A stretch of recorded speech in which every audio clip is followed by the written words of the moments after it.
Hi friends, எல்லாருக்கும் வணக்கம். இன்றைக்கி நம்ம பாறை மீன் மாங்காய் போட்டு குழம்பு வைக்கலாம். எப்படி செய்யுதுன்னு பார்க்கலாம். இதுக்கு ஒரு பாத்திரத்தில் மல்லித்தூள் 2 டேபிள் ஸ்பூன் சேர்த்துக்கோங்க. தூள் ஒரு 2 to 3 டேபிள் ஸ்பூன் போட்டுக்கோங்க. நான் ஒரு 3 டேபிள் ஸ்பூன் போட்டிருக்கேன். மஞ்சப்பொடி ஒரு 1/2 டீஸ்பூன். பாருங்கள், இந்த சைஸில் எடுத்துருக்கோம். இதை நம்ம கரைச்சிக்குவோம். புளி தண்ணியும் இதில் அப்படியே சேர்த்துக்கோங்க. தக்காளி எடுத்துகிட்டு நல்லா இதில் பிசைஞ்சு விட்டுருங்க.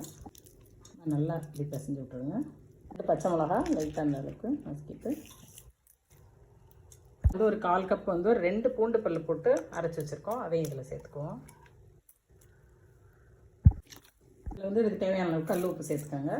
நல்லா எல்லாத்தையும் நல்லா மிக்ஸ் பண்ணி விடுங்க. ஸ்டவ் ஆஃப் கல் உப்பு சேர்த்துட்டு நல்லா இப்படி பிசைஞ்சு விடுங்க. ஸ்டவ் இல்லை, நான் ஆன் பண்ணலை. இப்போ புளி உப்பு காரம் எல்லாம் செக் பண்ணிக்கோங்க. நம்ம மாங்காய் போடுறதுனால புளி கொஞ்சம் கம்மியாக தான் போட்டிருக்கேன். ஒரு தக்காளி தான் போட்டிருக்கேன். மாங்காய் போடலைன்னா இன்னொரு தக்காளி சேர்த்துக்கோங்க.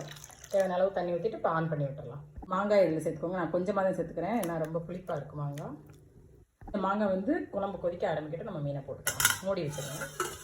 பாருங்கள், இப்போ நல்லா குழம்பு கொதிச்சிச்சு. இந்த டைமில் நம்ம வாஷ் பண்ணி வச்சுருக்க மீன், பாறை மீன் தான் இன்றைக்கி போடுறோம். இதை சேர்த்துக்குவோம்.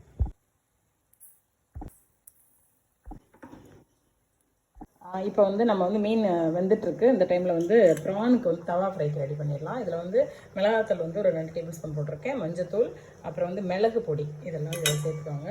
இதில் இஞ்சி பூண்டு பூண்டு கொஞ்சம் ஜாஸ்தி, இஞ்சி ஒரு 1/2 இன்ச்சு, அதை அப்படியே நச்சுட்டு அதையும் சேர்த்துருக்கோம். ஏன்னா சால்ட்டு, டேபிள் சால்ட்டே போட்டுக்கோங்க. ஒரு 1.5 டீஸ்பூன் போட்டிருக்கேன். கொஞ்சம் பூண்டு போட்டுக்கோங்க. பண்ணிக்கோங்க. இருக்கிற இறாவை இதில் சேர்த்துக்கலாம். இறாலேருந்து தண்ணி வேணும், அதனால தான் நான் சேர்க்கலை. அப்புறம் வேணும்னா நம்ம தெளிச்சுட்டு பிசைஞ்சுக்குவோம். மிக்ஸ் பண்ணி வச்சுக்குவோம். பாருங்கள், தண்ணி வருது இதுலேருந்து. இதில் பச்சரிசி மாவு ஒரு 1.5 டீஸ்பூன் சேர்த்துருக்கேன். அதையும் போட்டு பிசைஞ்சுக்கோங்க. கொஞ்சம் கிறிஸ்பியாக இருக்கும், அதுக்காக லைட்டாக தண்ணி தெளிச்சிக்கலாம்.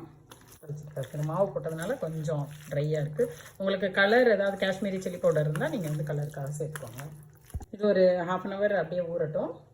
குழம்பு நல்லா மீன் எண்ணெய் தெளிஞ்சு மேலே வந்துருச்சு. இப்போ நம்ம குழம்பு தாளிச்சுக்குவோம். மீன் குழம்பு தாளிக்கிறதுக்கு கொஞ்சமாக நல்லெண்ணெய் சேர்த்துக்கோங்க. கொஞ்சம் வெந்தயம், சோம்பு வந்துருக்கு. சின்ன வெங்காயம் ஒரு 2-3 வெங்காயம் போதும். அதை நல்லா பொடிசாக கட் பண்ணிட்டு அதை வெங்காயம் நல்லா வதங்கிடுச்சு. இப்போ நம்ம குழம்புல எடுத்து ஊற்றிக்கலாம்.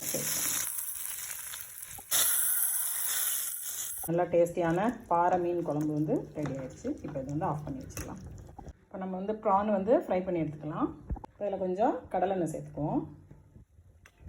ஆயில் நல்லா சூடாகிடுச்சு. இப்போ இந்த ப்ரான் இதில் சேர்த்துக்கலாம். ஒரு சைடு ஒரு 1.5 நிமிஷம் வேகட்டுங்க. அப்புறம் திருப்பி போட்டு ஒரு 1.5 நிமிஷம் வேகிக்கலாம்.